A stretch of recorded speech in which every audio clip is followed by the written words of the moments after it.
Hoi shipmates, this is Amy from Cruise Craze Fam.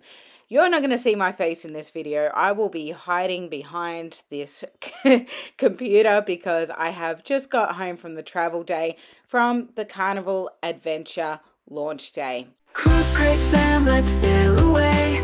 Everywhere we want to play. On the seas we roam so. Now this was a super exciting, this was my first ever media launch, so I was really excited to be a part of it.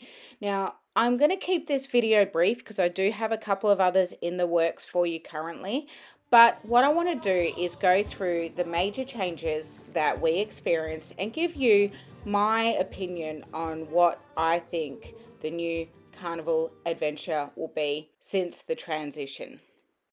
Now, first of all, let me say, if you are a P&O lover, I think you will still love these ships just as much under the Carnival name as you do P&O. Overall, I don't feel like the experience has changed a whole lot. There is still the 3 dining rooms. There is still very similar food. I really think that really the only thing that's changed is the name. Now the great thing is there was also some very familiar faces in the P&O staff because 96% of the P&O staff have come over to Carnival. Now a lot of people are saying that this is a bad thing. A lot of people are saying that it's just not Carnival.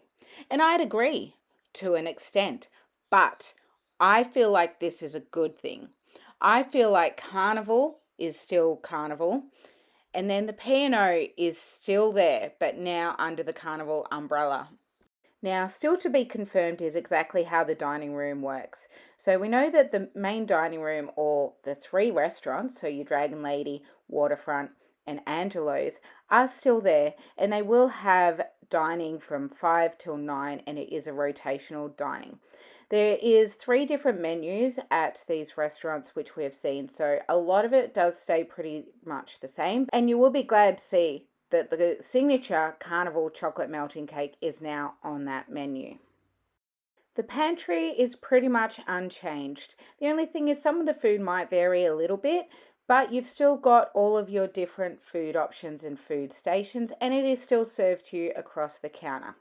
Now, when we had a look at the drink station here, although the drinks machines with the iced tea that I love and lemonade that some others love is not installed, there is now, I am glad to see, a water and ice machine.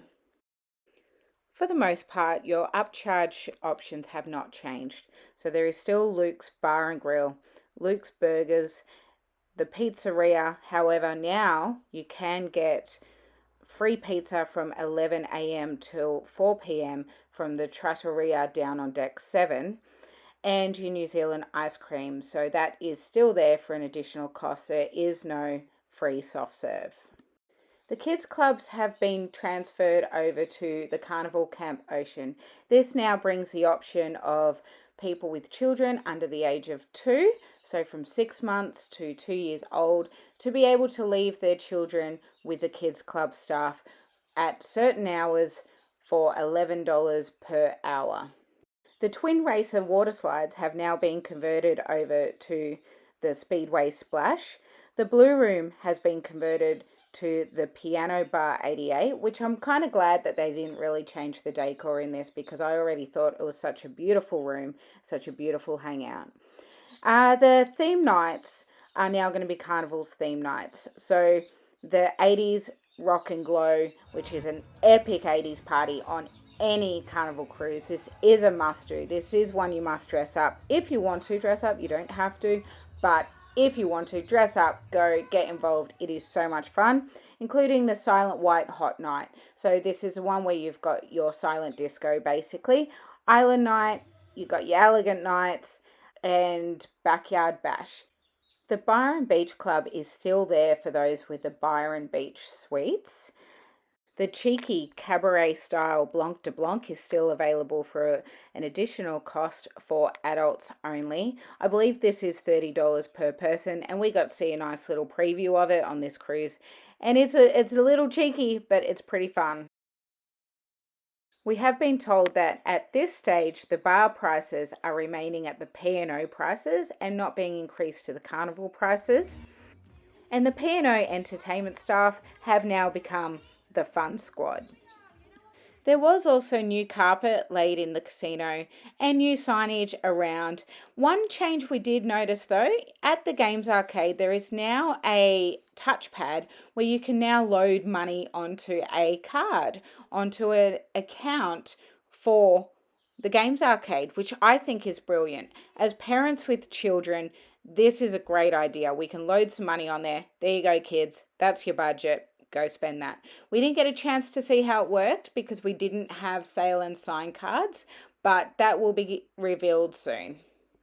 We also know that the Edge experience has not changed, it's just converted over to Carnival. We know this because we did go and have a look, but also a month ago I did almost the complete Edge experience so that I could bring it to you and I could show it to you. That will be coming soon in a separate video. Pixels has now been updated, so the photos, and of course, as we all know, the livery has been updated. Now, the livery is quite controversial because there is no classic whale tail, but the only ship we have here in Australia with the whale tail is the Splendor, so it's becoming a little less a signature, I guess. So people are asking if it's going to happen in dry dock. My opinion is no.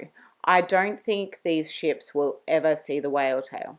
The reason I think that is because the Carnival Adventure was actually, the funnel was cut down so that it would fit under the bridge.